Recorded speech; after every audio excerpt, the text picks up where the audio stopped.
When Jacob Brennan made a deathbed promise to marry his brother's widow, he expected a life of duty and distant politeness. But Catherine would prove that sometimes the most reluctant unions forge the strongest bonds. As secrets from his brother's past threaten to destroy everything they've built together, will their growing love be enough to survive the reckoning that's coming for them both? The gunshot that killed Daniel Brennan's horse echoed across the Montana Valley like thunder on a clear day. Jacob watched his older brother roll free of the falling animal. His face twisted in pain as he hit the rocky ground hard. Blood soaked through Daniel's shirt where the jagged stones had torn into his side. "Jake!" Daniel's voice cracked like a whip in the summer heat. "Help me get to the cabin." Jacob spurred his horse forward, his heart hammering against his ribs. This wasn't how their cattle drive was supposed to end. They'd been moving the herd to better grazing land when Daniel's mare stepped into a prairie dog hole and snapped her leg clean through. The mercy shot had been necessary, but now his brother was hurt bad, miles from home in the Montana Territory wilderness. The year was 1867, and doctors were scarce as hen's teeth in these parts. Jacob knew every minute counted as he helped Daniel onto the back of his own mount. The older brother's breathing came in short, painful gasps that made Jacob's stomach clench with worry. "Catherine," Daniel whispered as they rode toward their small ranch. "Got to get home to Catherine." Jacob nodded, though something cold settled in his chest at the mention of his brother's wife. Catherine had arrived from Baltimore 8 months ago as Daniel's mail-order bride, a pale city girl who looked lost among the endless grasslands and big sky country. Jacob had barely spoken 20 words to her since the wedding, keeping his distance out of respect and something else he didn't want to name. The cabin appeared through the heat shimmer like a mirage, its weathered wood walls the color of old bones. Smoke drifted from the chimney, and Jacob could see Catherine's small figure moving behind the single window. She wore one of her simple blue dresses, the kind that made her look like a piece of sky that had fallen to earth. "Catherine," Jacob called as he half-carried Daniel through the front door. "We need hot water and clean cloth." She appeared in the doorway to the kitchen, flour dusting her hands from the bread she'd been making. Her dark eyes went wide when she saw Daniel's bloody shirt, but she didn't scream or faint like some women might. Instead, she moved with quick, sure steps to help Jacob get Daniel onto their bed. "What happened?" she asked, her voice steady despite the fear Jacob could see in her face. "Horse went down. Daniel got thrown."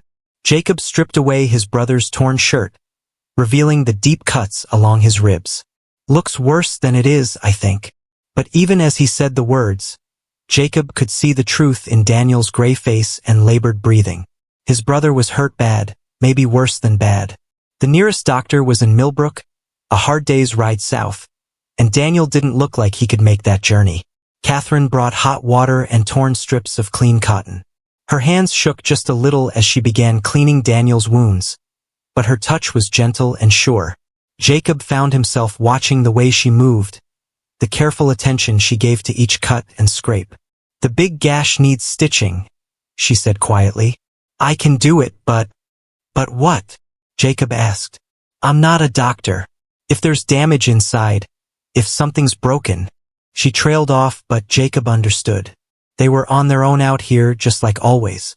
For 3 days, Catherine tended Daniel while Jacob handled the ranch work alone. The cattle needed moving, fences needed mending, and the vegetable garden required constant attention. But every spare moment, Jacob found himself checking on his brother, watching Catherine work with a skill that surprised him. "Where'd you learn doctoring?" he asked her on the second evening as she changed Daniel's bandages by lamplight. "My mother was a midwife back in Baltimore," Catherine replied without looking up from her work. "She taught me basic healing before she died." It was the most personal thing she'd ever shared with him, and Jacob found himself curious about this quiet woman who'd traveled so far to marry a man she'd never met. What had driven her to leave everything she knew for the uncertain life of a rancher's wife? Daniel's fever broke on the 4th day, but something had changed in the older brother's eyes. He looked older, weaker, like a man who'd seen his own ending and couldn't forget it. "Jake," Daniel called when Catherine stepped outside to check on the chickens. "Come here. Need to talk to you." Jacob pulled a chair close to the bed, noting how thin Daniel's face had become in just a few days. "What is it?" "I'm not getting better," Daniel said, his voice barely above a whisper. "Don't try to tell me different. I can feel it inside, like something's broken that won't heal. You just need more rest. Listen to me." Daniel's hand shot out, gripping Jacob's wrist with surprising strength. "Catherine, she'll have nothing if I die. No money, no family, nowhere to go."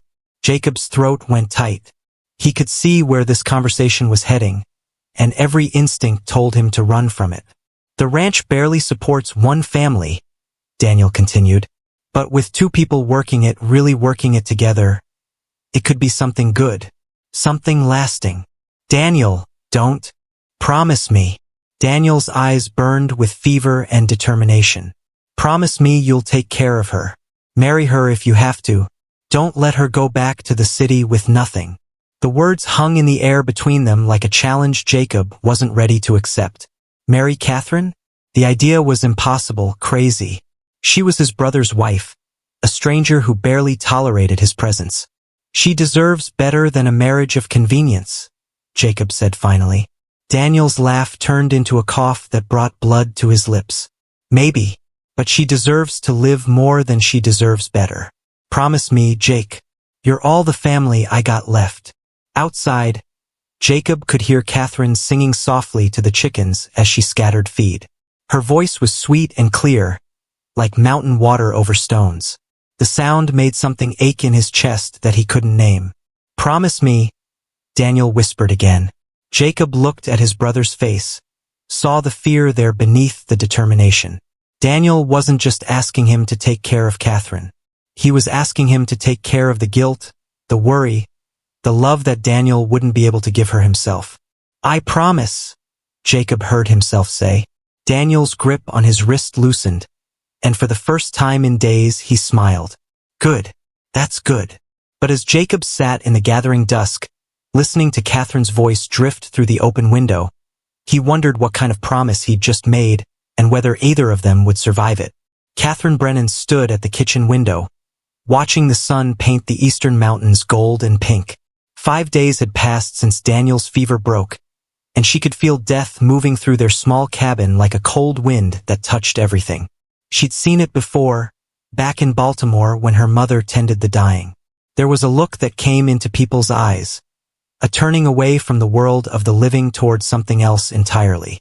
Daniel had that look now, even when he smiled at her or asked about the garden. The coffee was ready, sending its rich smell through the morning air. Catherine poured 2 cups, adding sugar to Daniel's the way he liked it, though he barely drank anything anymore.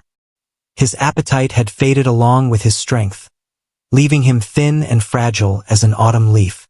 "Morning beautiful," Daniel said when she entered their bedroom.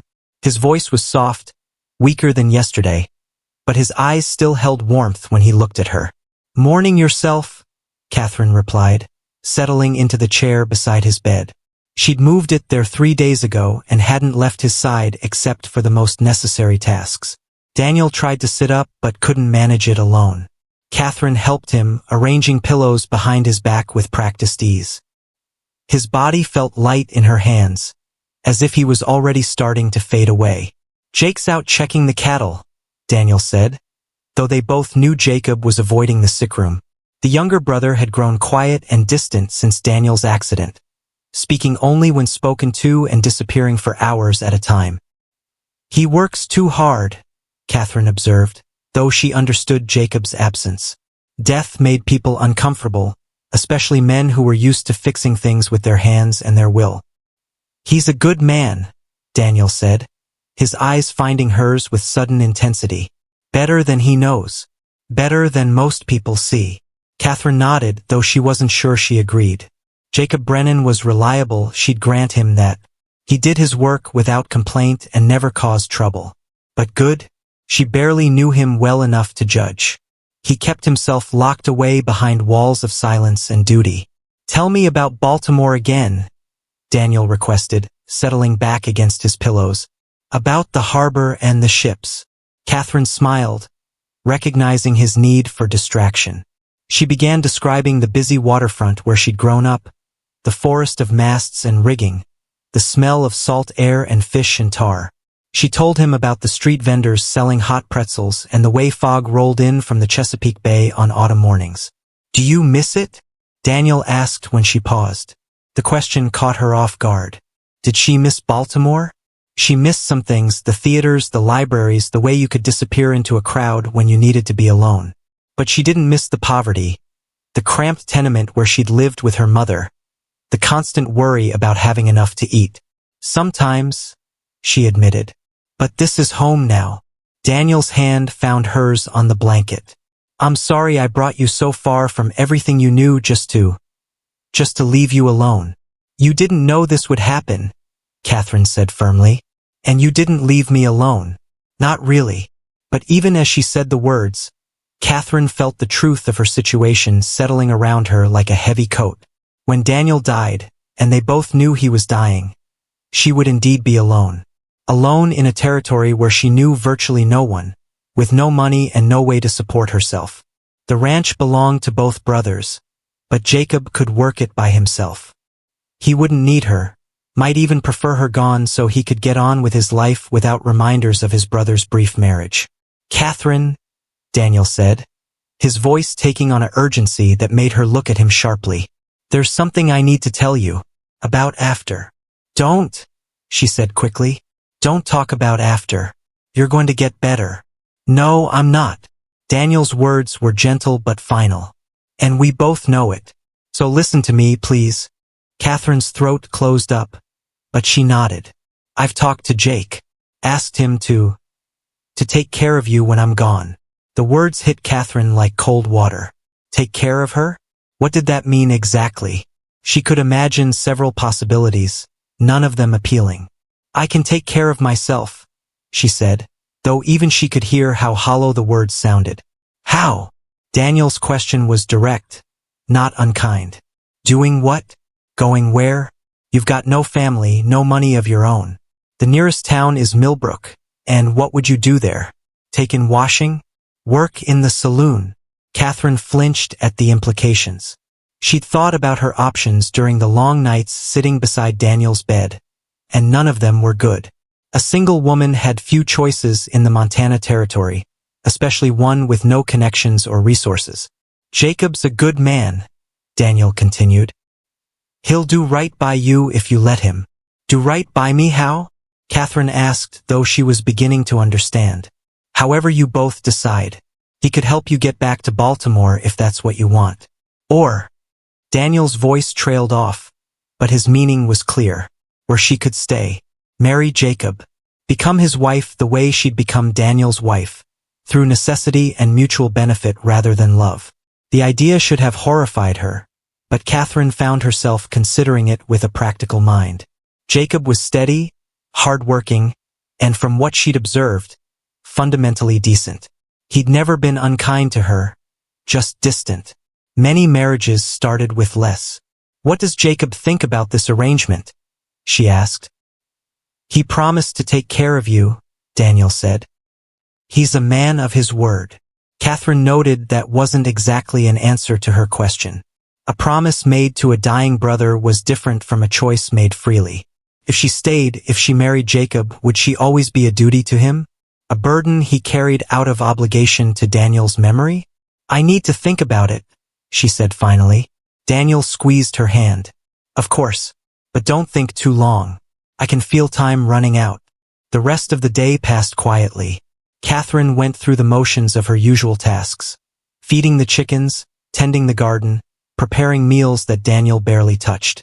But her mind kept circling back to the choice she faced. Stay and marry Jacob or return to Baltimore with nothing. When Jacob came in for supper, Catherine studied him across the small table.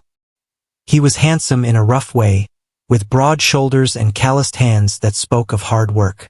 His hair was darker than Daniel's, his eyes a deeper green. There was a seriousness about him that Daniel had never possessed, a weight that suggested he'd seen harder things than his older brother. "How are the cattle?" she asked, more to break the silence than from real curiosity. "Good.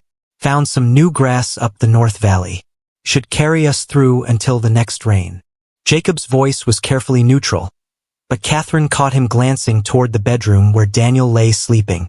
She wondered what the brothers had said to each other, what promises had been made and what doubts remained unspoken.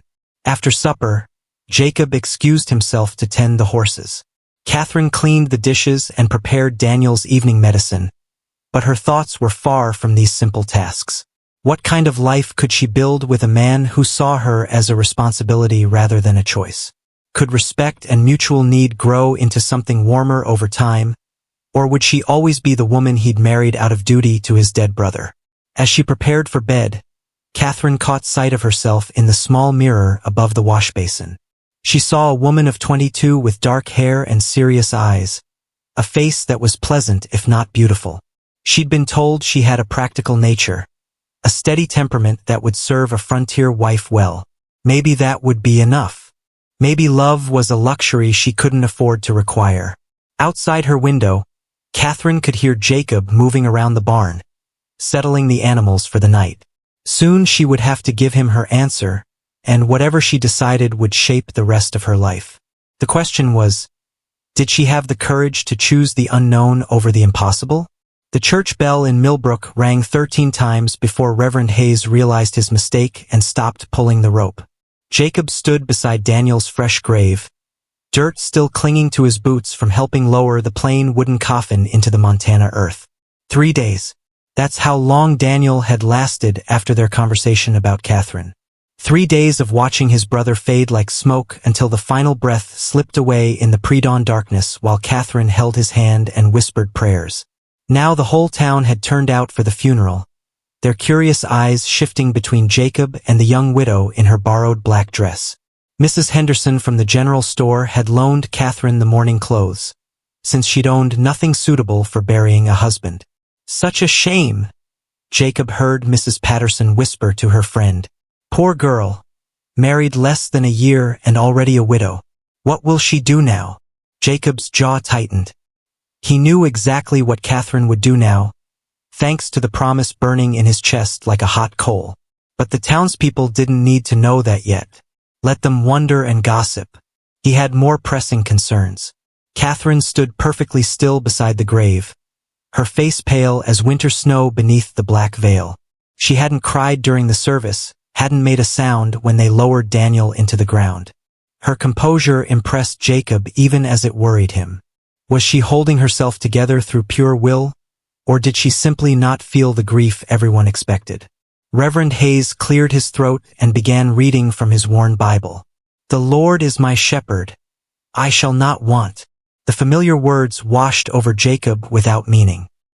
His attention kept drifting to Catherine, to the way she stood alone despite being surrounded by people. Daniel's death had cut her loose from everything familiar, set her adrift in a world where she knew nobody and nobody really knew her, except him, and he barely knew her either. When the service ended, the mourners began drifting away in small groups, their voices carrying on the afternoon breeze. Soon only Jacob and Catherine remained beside the grave, the silence stretching between them like a canyon. He wanted to be buried facing east, Catherine said suddenly. Said he liked watching the sunrise. Jacob nodded, though he hadn't known that about his brother. There were many things about Daniel he'd never known, secrets and dreams they'd never shared despite growing up together. The house will be empty without him, Catherine continued, her voice steady but distant. Yes, Jacob agreed, uncertain what else to say. They stood in awkward silence until Catherine finally turned to face him. Her dark eyes were dry but intense, holding questions Jacob wasn't sure he was ready to answer. We should talk, she said, about what comes next. Jacob felt his heart speed up. The conversation he'd been dreading was finally here, the moment when Daniel's dying wish would become his living reality. Tonight, he said, after supper. Catherine nodded and walked toward the wagon where Jacob had hitched their horse. She moved with the careful dignity of someone determined not to break down in public, and Jacob found himself admiring her strength even as he questioned what lay beneath it. The ride home passed in silence, broken only by the creak of wagon wheels and the distant call of meadowlarks.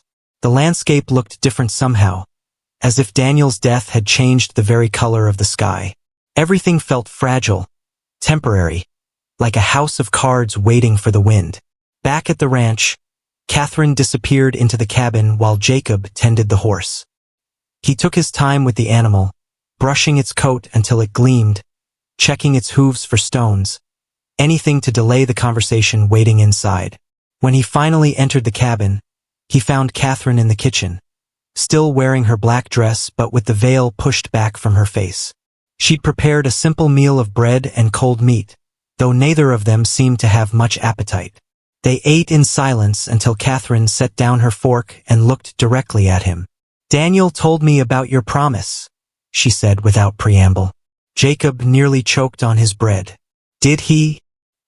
"He said you'd agreed to take care of me." Catherine's voice was calm, matter-of-fact. "I assume that means marriage." The directness of her approach caught Jacob off guard. He'd expected tears, maybe pleading, certainly more emotion than this cool, practical discussion. "That's one option," he said carefully. "What are the others?" Jacob set down his own fork, buying himself time to think. "I could help you get back to Baltimore. Give you enough money for travel and to get started somewhere." "With what money?" Catherine asked. "This ranch barely supports one person, much less provides funds for charity." Her bluntness stung, partly because it was true. The ranch was struggling, had been even before Daniel's accident. They ran maybe 50 head of cattle on land that could support twice that many, but cattle cost money they didn't have. "I'd find a way," Jacob said. "And leave yourself with nothing." Catherine shook her head. "That's not fair to you, and it's not practical for me. A woman alone in Baltimore with no connections and no skills, I wouldn't last a month." Jacob studied her face, looking for some sign of what she really wanted. But Catherine's expression remained carefully neutral, giving nothing away. "So you'd consider staying?" he asked. "I'd consider it, yes." Catherine paused, seeming to choose her words carefully. "But I want to know what kind of marriage you're offering." The question hung in the air between them like smoke. Jacob felt heat rise in his cheeks as he realized what she was asking. "A partnership," he said finally. "Someone to help with the ranch, the house. Company for both of us." "And?" Catherine's eyebrows rose slightly. "And what?" "The other aspects of marriage. Children. Intimacy." Jacob's face burned now. No woman had ever spoken so directly to him about such things, certainly not a woman he barely knew. "That would be your choice," he managed. "I wouldn't expect anything you weren't willing to give." Catherine nodded as if he'd passed some kind of test. "Good. Because I won't be any man's duty, in bed or out of it." The frank statement hit Jacob like a physical blow. Was that how she saw Daniel's marriage to her? As duty rather than desire? "Daniel loved you," Jacob said, though he wasn't entirely sure why he felt the need to defend his dead brother. "Daniel was kind to me," Catherine corrected. "He treated me well, provided for me, never raised his hand or his voice. But love," she shrugged. "We barely knew each other." Her honesty was brutal and refreshing at the same time. Jacob had grown up in a world where people said what they thought others wanted to hear, where truth was often buried under layers of politeness and pretense. "What about you?" Catherine asked. "What do you want from this arrangement?" Jacob considered the question seriously. What did he want? Someone to share the burden of the ranch, certainly. Someone to cook and keep house, though he'd managed those tasks himself before Daniel married. But beyond the practical considerations, "I want someone who chooses to be here," he said slowly. "Not someone who stays because she has no other choice." Catherine smiled for the first time since Daniel's death, a small expression that transformed her entire face. "Then we understand each other," she said. "The question is, can we build something real from such a practical beginning?" Jacob looked at this woman who'd traveled across the country to marry one brother and was now calmly discussing marrying the other. She had courage, he'd give her that. More courage than he felt at the moment. "I think we can try," he said. Catherine extended her hand across the small table. "Partners, then?" Jacob took her hand, noting how small and soft it felt in his work-roughened palm. "Partners." But even as they shook hands to seal their bargain, Jacob wondered if either of them truly understood what they were agreeing to. Marriage was more than a business arrangement, no matter how practical the reasons behind it. Time would tell if they could find something deeper in the space between necessity and choice. The wedding dress Catherine wore for her second marriage in less than a year was the same blue cotton she'd worn to Daniel's funeral, minus the black ribbon around the waist. She stood before the cracked mirror in the cabin's bedroom, trying to arrange her hair into something resembling respectability. Her hands shook slightly as she pinned the brown waves back from her face. Not from nerves about marrying Jacob. They'd spent the past week planning their arrangement with the same careful attention most people gave to business contracts. The shaking came from something else entirely. Yesterday, while cleaning out Daniel's belongings, she'd found a leather pouch hidden beneath loose floorboards under their bed. Inside were 23 gold eagles and a collection of papers that made her stomach turn cold. Bills of sale for cattle. Receipts from buyers in distant towns. All dated within the past 6 months. All for more animals than their small ranch had ever owned. Daniel hadn't just been ranching during their brief marriage. He'd been doing something else, something that had brought in far more money than 50 head of cattle should have produced. Catherine had stared at the evidence for nearly an hour before hiding the pouch back where she'd found it. She hadn't told Jacob about her discovery, couldn't bring herself to destroy his memories of Daniel with ugly suspicions. But the knowledge sat in her chest like a stone, heavy and uncomfortable. A knock at the bedroom door interrupted her thoughts. "Catherine? We should head to town soon." Jacob's voice carried the same careful politeness that had marked all their interactions since agreeing to marry. They'd spent the week making practical arrangements. Jacob would keep the master bedroom while Catherine took the smaller room that had served as Daniel's office. They'd share meals and household duties. Jacob would handle the ranch work while Catherine managed the house and garden. It sounded reasonable, civilized, completely bloodless. "Coming," Catherine called, taking one last look at herself in the mirror. The woman staring back looked older than her 22 years, marked by grief and uncertainty in ways that showed around her eyes. But there was determination there too, a stubborn refusal to be defeated by circumstances beyond her control. Jacob waited in the main room, dressed in his best shirt and a string tie that looked like it was strangling him. His dark hair was slicked back with water and determination, and he'd shaved so closely that his jaw looked raw. "You look nice," Catherine said, meaning it. "So do you." Jacob's compliment sounded stilted, but his eyes were warm when they met hers. "Ready?" Catherine nodded, though she felt anything but ready. They walked to the wagon in silence, the morning air crisp with the promise of autumn. The mountains stood sharp and clear against the blue sky, their peaks touched with the first hint of snow. The ride to Millbrook took 40 minutes, time they filled with careful conversation about practical matters. Would Catherine want help with the vegetable garden before winter? Should they try to increase the herd next spring? Was the roof sound enough to last another year? Safe topics. Necessary topics. Nothing that touched on the strangeness of what they were doing or the feelings neither of them wanted to examine too closely. Millbrook bustled with its usual activity when they arrived. Saturday was market day, and the single main street was crowded with wagons and people conducting business.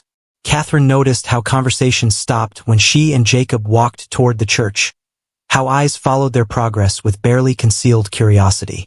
"Second wedding in less than a year," she heard Mrs. Patterson whisper to her companion. "What kind of woman marries two brothers?" Catherine's cheeks burned, but she kept her head high and her steps steady. Let them talk. She and Jacob weren't doing anything wrong, just practical. Reverend Hayes met them at the church door, his round face creased with concern and confusion. "Are you certain about this?"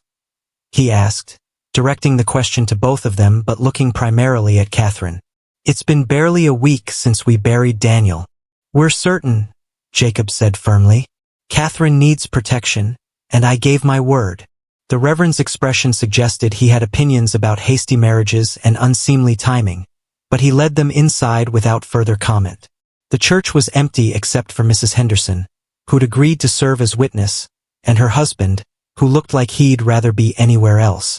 The ceremony was brief and mechanical. Reverend Hayes spoke the traditional words with little enthusiasm, while Catherine and Jacob repeated their vows in voices that carried no passion but plenty of determination. When the Reverend pronounced them man and wife, Jacob's kiss was even more perfunctory than it had been with Daniel. A brief brush of lips that held no warmth, no promise of anything beyond legal obligation. "Congratulations," Mrs. Henderson said afterward. Though her tone suggested condolences might be more appropriate, Catherine thanked her and shook hands with Mr. Henderson, who muttered something about hoping they'd be happy together. The words felt hollow in the small church, echoing off walls that had heard more joyful marriages. They stopped at the general store for supplies before heading home. Catherine needed thread and fabric for winter sewing, while Jacob picked up ammunition and a new bridle for their horse. Normal purchases for a married couple, though nothing about their situation felt normal. "Mrs. Brennan," the store clerk said as he tallied their purchases. "Or should I say, Mrs. Brennan again?" Catherine's jaw tightened at the man's tone, but Jacob stepped forward before she could respond. "Just Mrs. Brennan is fine," he said quietly, but something in his voice made the clerk look away quickly. On the ride home, Catherine found herself studying her new husband's profile. Jacob had defended her in the store without making a show of it, simply making it clear that disrespect wouldn't be tolerated. It was a small thing, but it mattered. "Thank you," she said as they turned onto the road leading to their ranch. "For what?" "For not letting him make me feel small." Jacob glanced at her, something unreadable in his expression. "People will talk no matter what we do. Might as well give them something worth talking about." The comment surprised a laugh out of Catherine, the first genuine one she'd made in weeks. Jacob's answering smile transformed his entire face, making him look younger and less serious. Maybe, Catherine thought, this arrangement might work after all. But as they approached the cabin that was now their shared home, she felt the weight of the hidden pouch beneath the bedroom floorboards. Whatever Daniel had been doing to earn extra money, whatever secrets he'd kept from both of them, those problems belonged to her and Jacob now. She could only hope that when the truth finally came to light, and she was certain it would, their fragile new partnership would be strong enough to survive it. The ranch looked peaceful in the afternoon sun, cattle grazing in the distance, smoke rising from the chimney where Jacob had banked the fire that morning. It looked like home, or at least like the possibility of home. Catherine straightened her shoulders and prepared to find out if appearances could become reality. Catherine's scream cut through the October morning like a knife through silk. Jacob dropped the fence post he'd been setting and ran toward the cabin, his heart hammering against his ribs as he imagined every possible disaster that could befall a woman alone. He found her in the vegetable garden, standing frozen among the trampled remains of their winter crops. But it wasn't the destroyed vegetables that had made her cry out. It was the man sitting calmly on their front porch, a star-shaped badge glinting on his vest. "Mrs. Brennan," the stranger said, tipping his hat with mock politeness. "Marshal Tom Crawford, Territorial Law. Been waiting to meet you." Jacob positioned himself between Catherine and the lawman, his hand instinctively moving toward the gun on his hip. Something about Crawford's cold gray eyes and thin smile set every nerve on edge. "What can we do for you, Marshal?" Jacob asked, keeping his voice level despite the alarm bells ringing in his head. "Oh, I think you know." Crawford stood slowly, like a cat stretching before pouncing. "Been tracking some missing cattle. Interesting trail they left, leading right back to this little ranch." Catherine's face went white as fresh snow. Jacob felt his stomach drop as pieces of a puzzle he hadn't known existed began falling into place. The extra money Daniel had been spending. The bills of sale Catherine must have found. The reason his brother had been so secretive about his business dealings. "My brother's been dead 2 months, Jacob said carefully. "Whatever cattle dealings you're investigating happened before my time." Crawford laughed, a sound like grinding stones. "Your time? Son, you married the widow. That makes his debts your debts, his crimes your crimes. That's territorial law." Behind him, Jacob heard Catherine's sharp intake of breath. The trap was closing around them both, and he finally understood why Daniel had been so desperate for him to marry Catherine. Not just to protect her, but to make sure someone would be responsible for whatever mess he'd left behind. What exactly are you accusing us of? Jacob asked. Cattle rustling, for starters. Crawford reached into his vest and pulled out a folded paper. Got a bill of sale here dated 3 months back. Your brother sold 40 head to a buyer in Helena. Problem is, those cattle belong to the Rocking W Ranch, and they never gave permission for the sale. Jacob's mind raced. 40 head of cattle was worth more than their entire ranch. If Daniel had been stealing and selling livestock on that scale, the penalties would be severe. Prison at minimum, maybe worse. Even if Daniel did what you're saying, Jacob said, Catherine had nothing to do with it. She's innocent. Innocent. Crawford's eyebrows rose. She lived in the same house, ate food bought with stolen money, wore dresses paid for with crime. In the eyes of the law, that makes her an accomplice. Catherine stepped forward, her fear replaced by anger that colored her cheeks bright red. I didn't know anything about stolen cattle. I thought Daniel was just good at ranching. What you thought don't matter much, Crawford replied. What matters is what you did.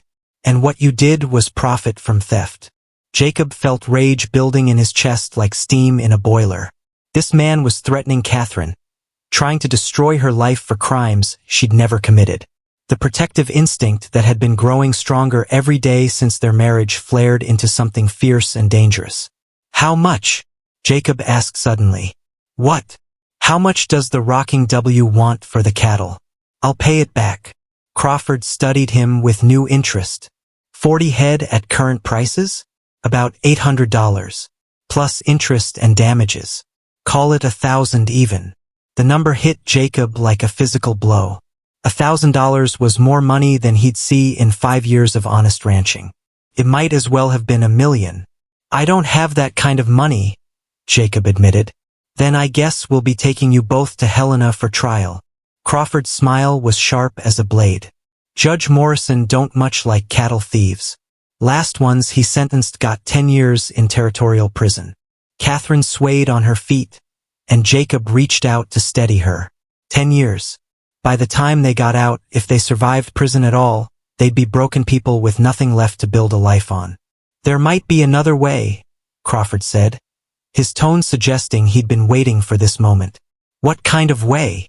Jacob asked, though every instinct warned him against trusting this man. Well, the Rocking W is reasonable folks. They don't want to see a young couple destroyed over someone else's mistakes. Crawford paused dramatically. They might be willing to accept payment over time.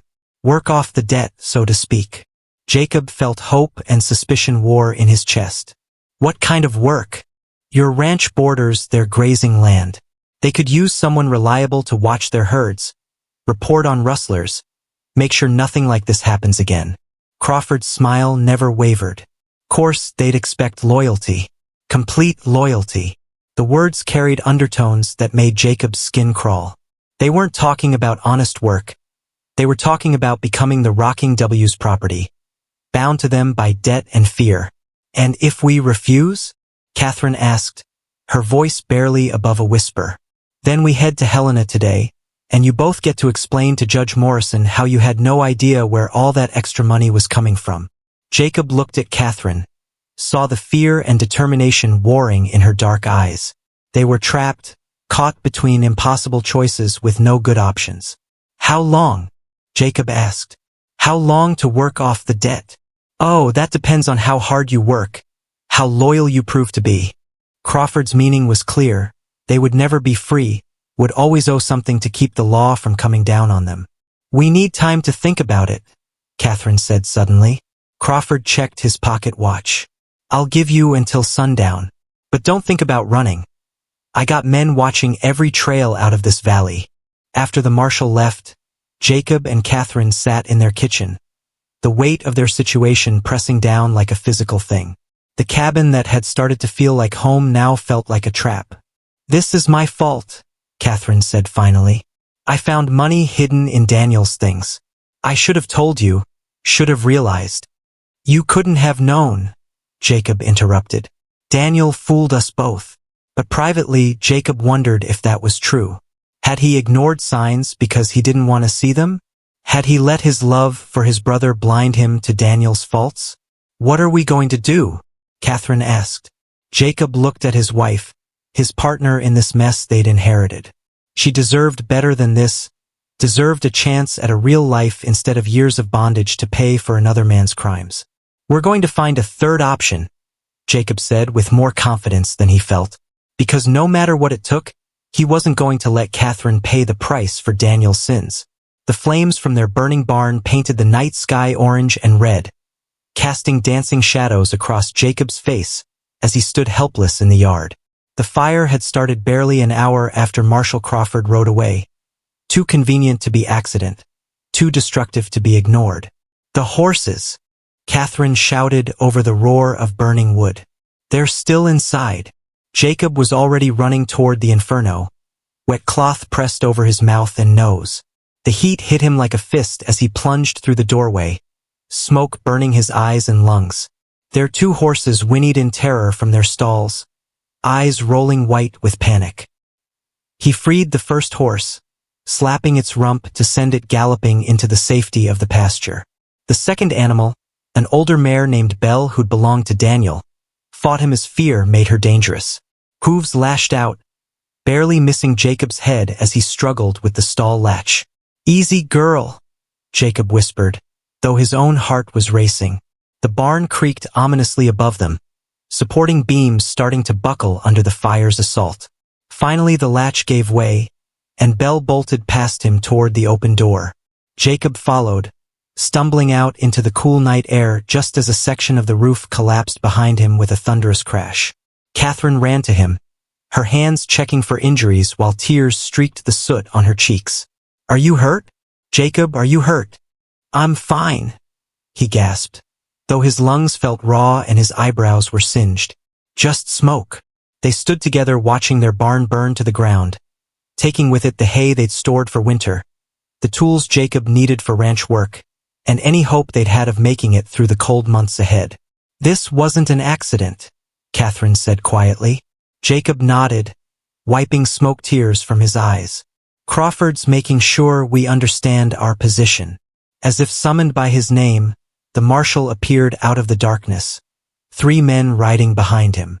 They sat their horses at the edge of the firelight, watching the destruction with satisfaction that made Jacob's hands clench into fists. "Terrible shame," Crawford called out, his voice carrying false sympathy. "Barn fires are common this time of year. Dry wood, careless lanterns. Could happen to anyone. What do you want?" Jacob asked, though he already knew the answer. "Just checking on my new employees. Wondered if you'd had time to consider my generous offer." Jacob felt Catherine's hand slip into his, her fingers cold but steady. They'd spent the hours after Crawford left talking through their options, and none of them were good. Run and live as fugitives forever. Stay and go to prison for Daniel's crimes. Or accept Crawford's deal and become property of the Rocking W. "The barn changes things," Jacob said carefully. "Without shelter for the animals, without tools and winter hay, we can't work the ranch effectively." Crawford's smile was predatory. "Then it's lucky the Rocking W has plenty of barns. Plenty of work for folks willing to earn their keep." The trap was complete now. Even if they somehow found the money to pay Daniel's debt, they no longer had the means to support themselves independently. The fire had made them dependent on Crawford's mercy, exactly as intended. "What kind of work?" Catherine asked, her voice stronger than Jacob expected. "Whatever needs doing. Tending cattle, mending fences, cooking for the crew. Honest work for honest wages." Crawford paused meaningfully. "Course, most of those wages would go toward paying off your debt." "Most?" Jacob pressed. "Well, you'd need food, shelter, basic necessities. The Rocking W would provide those at reasonable cost. Whatever's left after expenses would go toward the 1,000 you owe." Jacob felt sick as he realized the mathematics of their situation. They would work for barely enough to survive, with the debt growing rather than shrinking as interest and expenses accumulated. They would never be free. "There's got to be another way," Jacob said desperately. "Oh, there is." Crawford's tone turned silky. "See, I've been thinking about your situation. Young woman like Catherine, she's got other skills that might be valuable to the right people. The implication hit Jacob like a lightning bolt. Rage flooded through him, hot and violent, and his hand dropped to his gun without conscious thought. That's not happening, he said, his voice deadly quiet. Crawford's men shifted in their saddles, hands moving to their own weapons.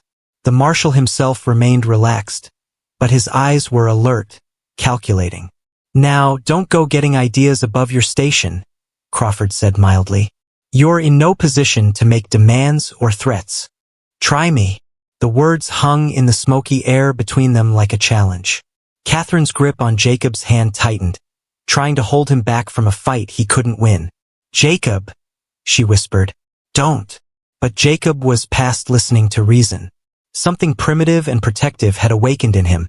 Something that wouldn't let another man threaten his wife while he stood by helpless. Crawford studied him for a long moment. Then, surprisingly, he laughed. You got more backbone than I expected, Brennan. That's good. The Rocking W likes men with fight in them, long as they know when to use it and when to hold back. Meaning Catherine won't be doing any work she don't choose to do. But she will be working, and so will you. Hard work, long hours, but honest work. Crawford's expression hardened. Step out of line, though, and we'll revisit other arrangements. Jacob felt some of the tension leave his shoulders, though he didn't trust Crawford's apparent reasonableness. Men like the marshal didn't back down without good reason. When do we start? Catherine asked before Jacob could respond. Tomorrow. Pack what you can carry. Leave the rest. Crawford turned his horse toward the darkness. Oh, and Brennan? That gun you're wearing? Leave it here. Rocking W employees don't need to be armed. After the men rode away, Jacob and Catherine stood in the dying light of their burning barn, their dreams of independence turning to ash along with the building. We could still run, Jacob said without much conviction. Catherine shook her head. Where would we go? How would we live? At least this way we're together. Together. The word carried weight it hadn't possessed when they'd first agreed to marry. Somewhere in the past weeks, their partnership of convenience had become something more real, more precious. I won't let them break us, Jacob said, meaning it. Catherine squeezed his hand. Then we better be smarter than they think we are. As they walked toward the cabin to pack their few belongings, Jacob wondered if being smart would be enough. The Rocking W had money, men, and the law on their side. He and Catherine had only each other and whatever strength they could find in their growing bond. It would have to be enough, because giving up wasn't an option anymore. The Rocking W bunkhouse smelled like unwashed men, stale tobacco, and broken dreams when Jacob pushed open the door at dawn. 6 pairs of hostile eyes watched him enter the cramped building where ranch hands slept on narrow cots arranged like graves in a cemetery. Well, looky here, drawled a scarred man with arms thick as tree trunks. The cattle thieves come to join us honest workers. Jacob set his jaw and ignored the comment, focusing instead on the empty cot at the far end of the room. He'd been awake most of the night worrying about Catherine, who'd been assigned to sleep in the main house where she'd help the cook and clean for the ranch owner's family. Name's Bull Morrison, the scarred man continued, standing to block Jacob's path. Been working this ranch for 8 years, and I don't much like thieves sleeping next to honest men. I never stole anything, Jacob said quietly, though he knew the truth didn't matter here. Bull's laugh was harsh as grinding metal. Course you didn't. Just happened to marry a woman who got rich off stolen cattle. Just happened to end up owing the Rocking W $1,000. He stepped closer, using his size to intimidate. We all know why you're really here, Brennan. Jacob felt heat rise in his chest but forced himself to stay calm. Getting into a fight on his first day would only make things worse for Catherine. Instead, he moved around Bull and set his small bundle of belongings on the empty cot. Leave him be, Bull. The voice came from a younger man with intelligent eyes and prematurely gray hair.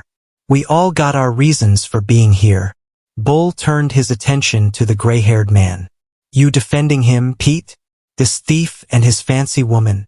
I'm saying we got work to do, and the foreman don't like us starting late. Pete stood and reached for his hat. Unless you want to explain to Crawford why the fence line ain't finished. The mention of Marshall Crawford seemed to deflate Bull's aggressive mood. He spat into a brass spittoon and headed for the door, the other men following like sheep. Pete lingered behind, studying Jacob with curious eyes. "Word of advice," he said quietly. "Keep your head down, do your work, and don't give Crawford any reason to notice you special." "What's your story?" Jacob asked, recognizing a kindred spirit in the other man's careful demeanor. "Same as everyone here who ain't completely stupid." Pete glanced toward the door, making sure they were alone. "Got caught between bad choices and worse ones. Been here 3 years now, working off a debt that seems to grow bigger every month." Jacob's heart sank. 3 years? How much did you owe? "Started at 400. Up to 600 now, thanks to interest and living expenses." Pete's smile was bitter. Amazing how much they charge for beans and a bunk. The mathematics were cruel but clear. The rocking W had created a system that trapped men indefinitely, using debt as chains stronger than iron. Jacob wondered how many of the ranch hands were actually employees and how many were prisoners like himself. "What about the women?" Jacob asked, thinking of Catherine. Pete's expression grew dark. "The smart ones keep to themselves and do their work without complaint. The others?" He shrugged meaningfully. "Let's just say some debts get paid in different ways." Fear shot through Jacob like cold water. "My wife. Your wife will be fine if she's careful and you don't cause trouble." Pete headed for the door. "Come on. Time to meet your new boss." The foreman turned out to be a thin man named Silas Crenshaw, with pale eyes and a voice like winter wind. He looked Jacob up and down as if evaluating livestock, then pointed toward a corral where several horses milled nervously. "Those animals need breaking," Crenshaw said without preamble. "Morrison says you know horses." Jacob nodded, though his stomach clenched at the sight of the half-wild broncos. Breaking horses was dangerous work that required skill, strength, and more than a little luck. One wrong move could leave a man crippled or dead. "Get to it then. We need them ready for winter work." For the next 6 hours, Jacob fought a series of battles with animals that had never felt a saddle or accepted a bit. His body ached from being thrown. His hands were raw from rope burns, and his pride was bruised from the audience of ranch hands who gathered to watch him struggle. But slowly, patiently, he began to make progress. The first horse, a black gelding with fire in its eyes, finally accepted Jacob's weight without bucking. The small victory felt enormous after hours of punishment. "Not bad," Bull admitted grudgingly as Jacob walked the newly broken horse around the corral. "Maybe you ain't completely useless." During the lunch break, Jacob caught a glimpse of Catherine through the main house kitchen window. She was kneading bread, her hair tied back with a simple cloth, flour dusting her dark dress. She looked tired but unharmed, which eased some of his worry. Their eyes met for a brief moment across the yard, and she gave him a small smile that warmed him more than the autumn sun. Whatever hardships lay ahead, they would face them together. The afternoon brought more horses and more bruises, but also a growing respect from the other hands. Jacob's skill with difficult animals was obvious, and even Bull began offering grudging advice instead of insults. As evening approached, Foreman Crenshaw appeared at the corral fence. "Crawford wants to see you," he said simply. Jacob's blood turned cold. He'd managed to avoid the marshal all day, hoping to prove himself through honest work before facing whatever new demands or threats were waiting. Crawford's office was in the main house, a room that spoke of wealth and power with its leather furniture and expensive whiskey. The marshal sat behind a massive oak desk, studying papers by lamplight. "Sit," Crawford said without looking up. Jacob remained standing, a small act of defiance that made Crawford's mouth twitch with amusement. "Your first day went well," the marshal observed. "Crenshaw says you're good with horses. That's useful." "I do my job." "Yes, you do." Crawford finally looked up, his pale eyes reflecting the lamplight. "Question is, can you do more than your job when necessary?" Jacob felt trapdoors opening beneath his feet. "What do you mean?" "I mean the rocking W has interests beyond cattle and horses. Sometimes those interests require men who can be trusted with special tasks. Crawford leaned back in his chair. Men who understand that loyalty brings rewards. What kind of tasks? Crawford's smile was sharp as a blade. The kind that might reduce your debt considerably. The kind that might earn your wife better treatment, more comfortable accommodations. Jacob thought of Catherine kneading bread in the kitchen, of the years of servitude stretching ahead of them both. Whatever Crawford was offering would come with a price that might cost more than money. "I'll stick to breaking horses," Jacob said firmly. "For now," Crawford agreed. "But think about it, Brennan. Think about how much easier life could be if you were willing to be flexible." Walking back to the bunkhouse under a canopy of stars, Jacob felt the weight of impossible choices pressing down on him again. Crawford was offering a way out, but Jacob suspected the price would be his soul. Inside the bunkhouse, Pete was waiting with a cup of coffee and a knowing look. "He made you the offer, didn't he?" Pete asked quietly. Jacob nodded. "What kind of offer did he make you?" "The kind that keeps me awake at night." 3 years later, Pete stared into his coffee as if seeking answers in the dark liquid. "The kind that makes you wonder if there's any difference between being trapped and being free."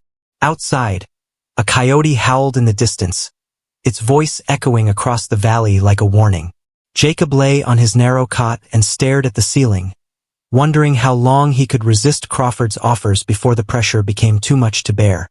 Tomorrow would bring more horses, more tests, more chances to prove or compromise himself. All he could do was take it one day at a time and hope that love would be enough to keep them both from losing themselves in the darkness. Catherine's hands trembled as she scrubbed blood from the kitchen floor, the red stains mixing with her tears to create pink puddles that seemed to mock her efforts. Mrs. Eleanor Whitfield, the ranch owner's wife, stood over her with arms crossed and eyes cold as winter ice. "Clumsy girl," Mrs. Whitfield snapped. "That was my grandmother's china plate you broke. Worth more than you'll make in a year." The broken pieces lay scattered near Catherine's feet, evidence of the accident that had occurred when Mrs. Whitfield deliberately bumped into her while she carried the breakfast tray. Catherine had tried to catch the falling plate, cutting her hand deeply on the sharp edges. "I'm sorry, ma'am," Catherine whispered, though the words tasted like poison. She wasn't sorry for breaking the plate. She was sorry for being trapped in this house with a woman who seemed to enjoy causing pain. Sorry doesn't replace heirloom china. Mrs. Whitfield's voice carried the authority of someone who'd never faced real consequences. "The cost will come out of your husband's wages. Another $50 added to your debt." Catherine's heart sank. $50 was more than Jacob could earn in 2 months of backbreaking work. At this rate, they'd never escape the rocking W's grip. Through the kitchen window, she could see Jacob in the corral, working with a particularly difficult horse. Even from a distance, she could tell he was exhausted. He'd been doing the work of 2 men, trying to prove his worth and reduce their debt. But Crawford's system was designed to keep people trapped forever. "Clean this mess properly," Mrs. Whitfield continued. "Then get started on the laundry. The sheets need changing in all 6 guest rooms, and I expect them spotless." After Mrs. Whitfield left, Catherine allowed herself a moment to examine her injured hand. The cut was deep but clean, probably needing stitches she couldn't afford. She wrapped it in a kitchen towel and continued scrubbing, each movement sending fresh pain up her arm. The morning passed in a blur of backbreaking tasks. Hauling water, beating rugs, washing endless loads of laundry in tubs that left her back aching and her hands raw. The other women who worked in the house, an older cook named Sarah and a young maid called Jenny, offered sympathetic looks but couldn't risk helping her openly. During lunch, Catherine finally got a moment alone with Sarah, a motherly woman whose kind eyes held depths of understanding. "How long have you been here?" Catherine asked quietly, keeping her voice low in case Mrs. Whitfield was listening. 7 years, Sarah replied, her hands never stopping their work kneading bread. "Came here when my husband died, owing money for his medicine. Thought I'd work it off in a year or 2. But you're still here." Sarah's laugh was bitter. "Debt's got a way of growing when you can't fight back. Every winter I get sick, need doctoring. Every spring there's some new expense, some accident that costs money I don't have. Catherine felt despair settle over her like a heavy blanket. If Sarah couldn't escape after 7 years, what hope did she and Jacob have? There was a woman before me, Sarah continued, glancing around to make sure they were alone. Pretty young thing, much like yourself. She tried to fight back, tried to stand up to Mrs. Whitfield's nastiness. What happened to her? Sarah's expression grew dark. She disappeared one night. Crawford said she ran off. But she shrugged meaningfully. Her things were still in her room. Her wedding ring was still on the dresser. A chill ran down Catherine's spine. Was Sarah suggesting that women who caused trouble simply vanished? The idea seemed too horrible to believe, but the fear in Sarah's eyes suggested it might be true. That afternoon, while hanging laundry behind the main house, Catherine noticed a commotion near the corral. A crowd of ranch hands had gathered, shouting and cheering at something she couldn't see. Then she heard Jacob's voice, raised in anger, and her blood turned to ice.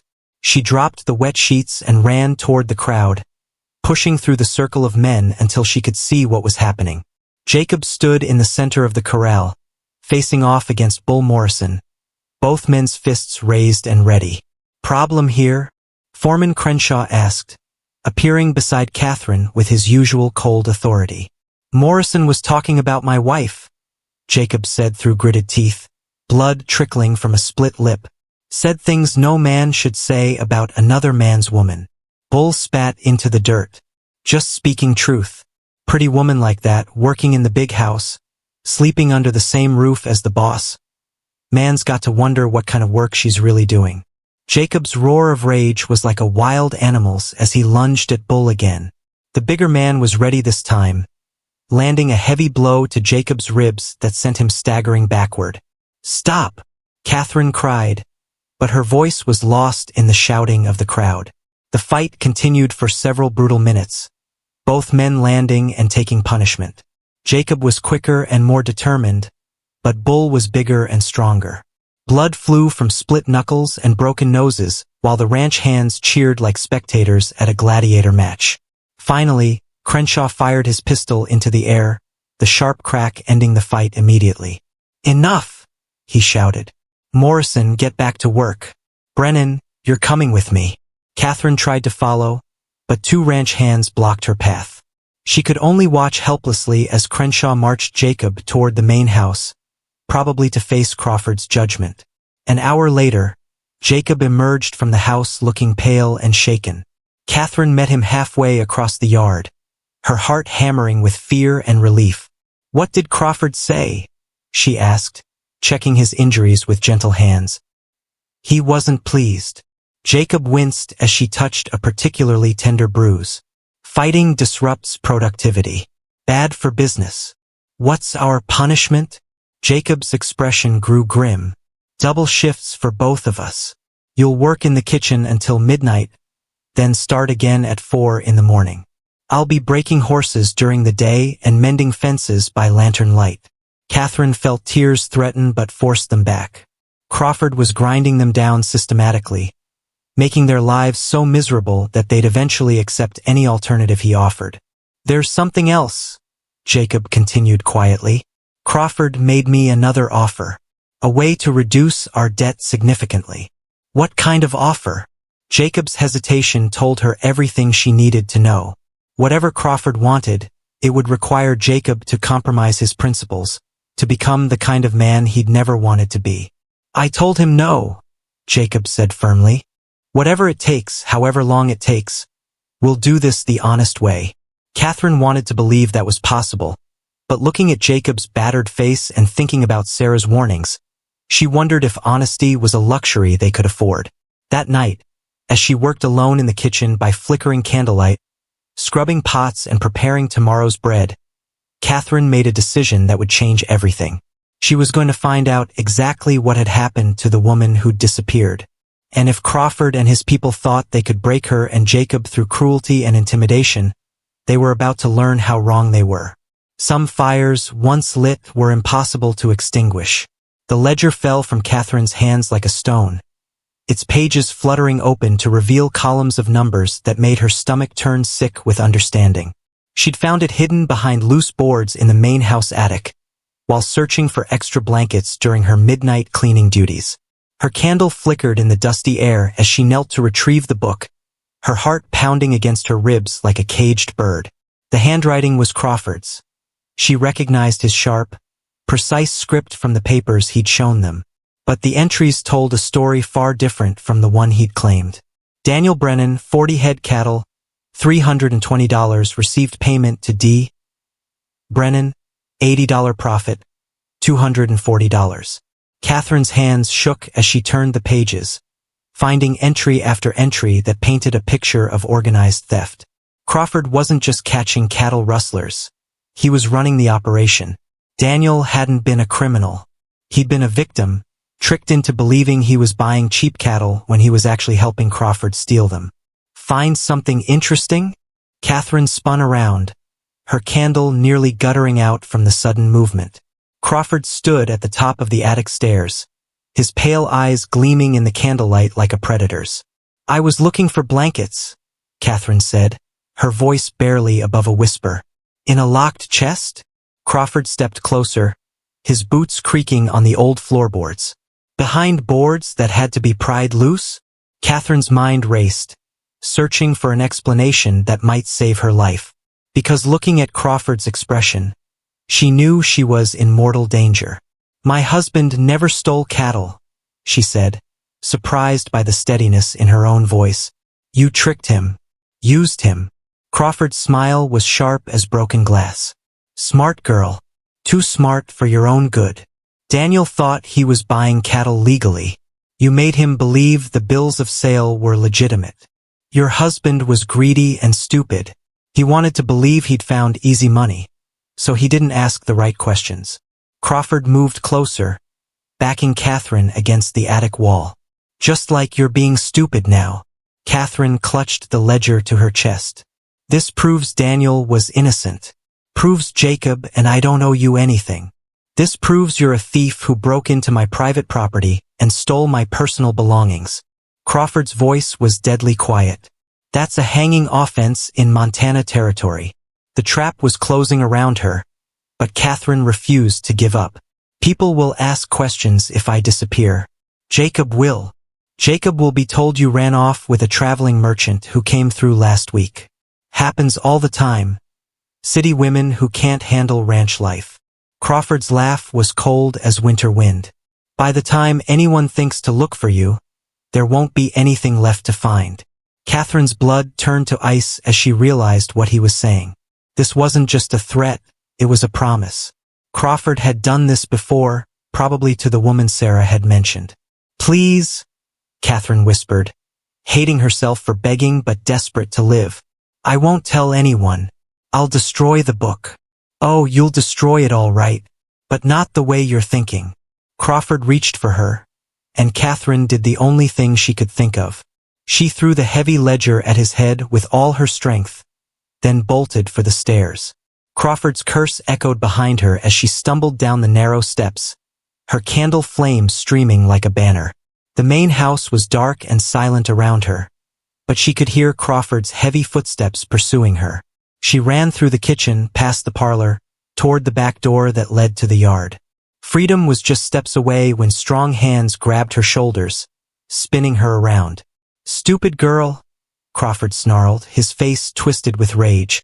You've just made this much harder on yourself. Catherine opened her mouth to scream, but Crawford's hand clamped over her lips before she could make a sound.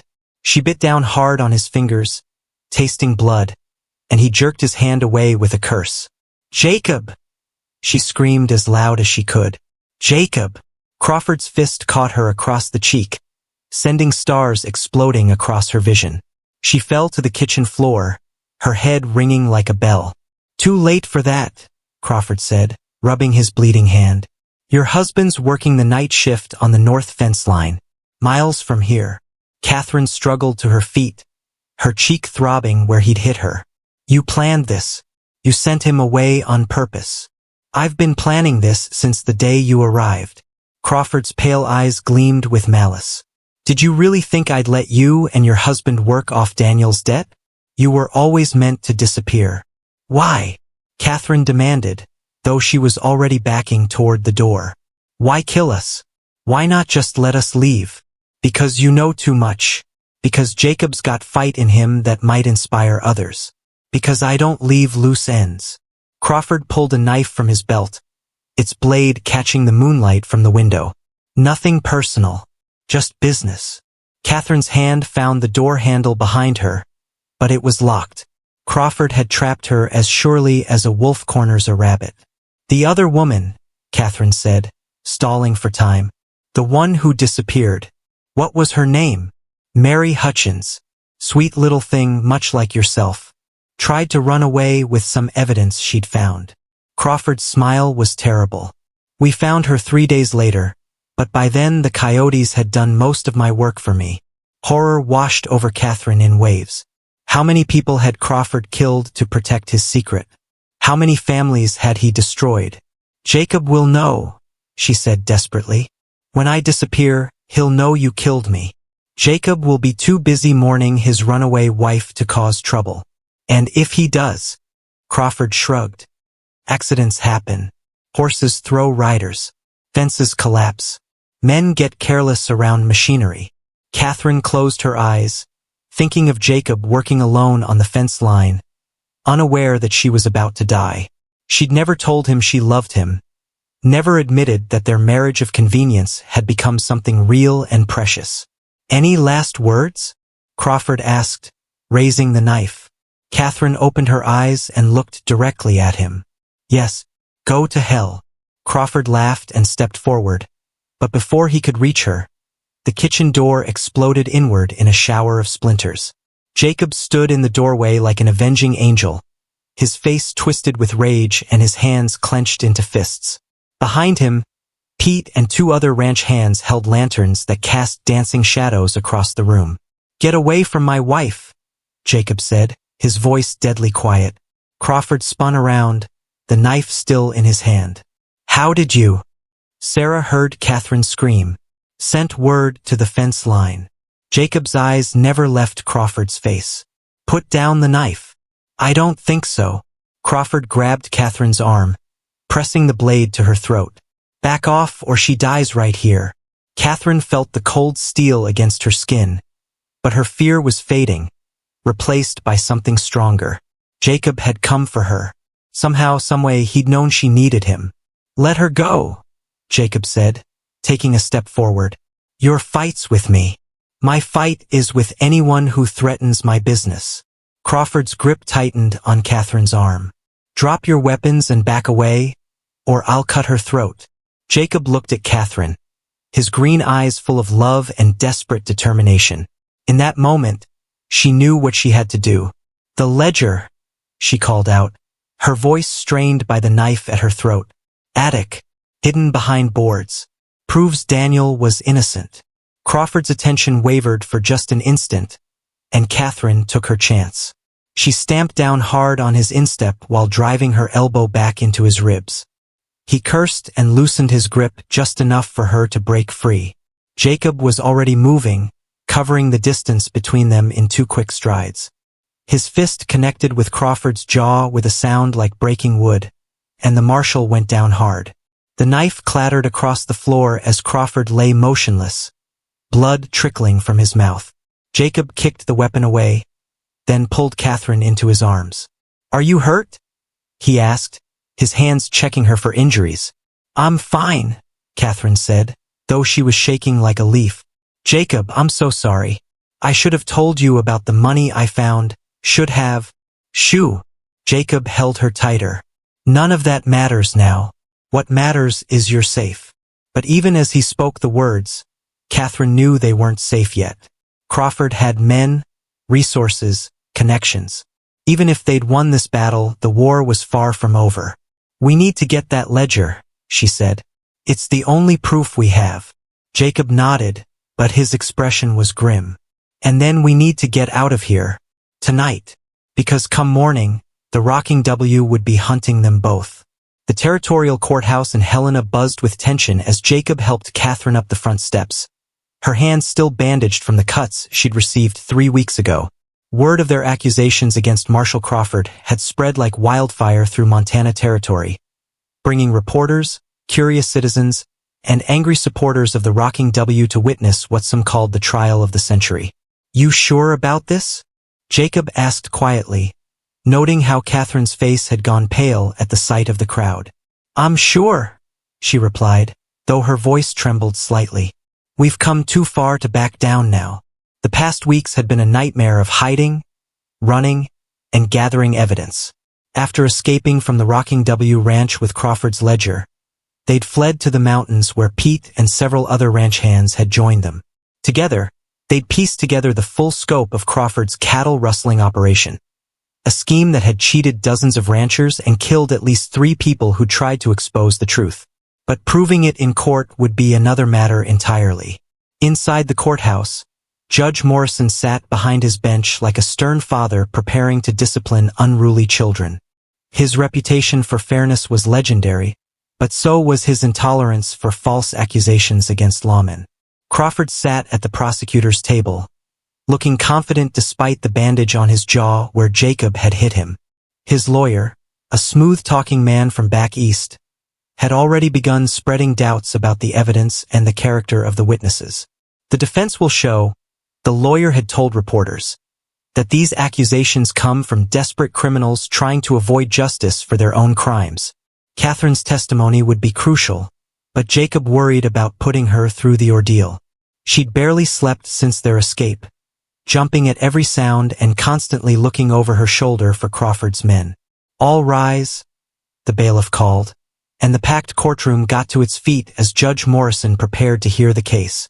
The prosecution began with Crawford's version of events, a heroic marshal tracking down cattle thieves, only to be attacked by the criminals he was trying to apprehend. Crawford's testimony was smooth and believable, painting Jacob and Catherine as desperate people who'd concocted an elaborate lie to avoid prison.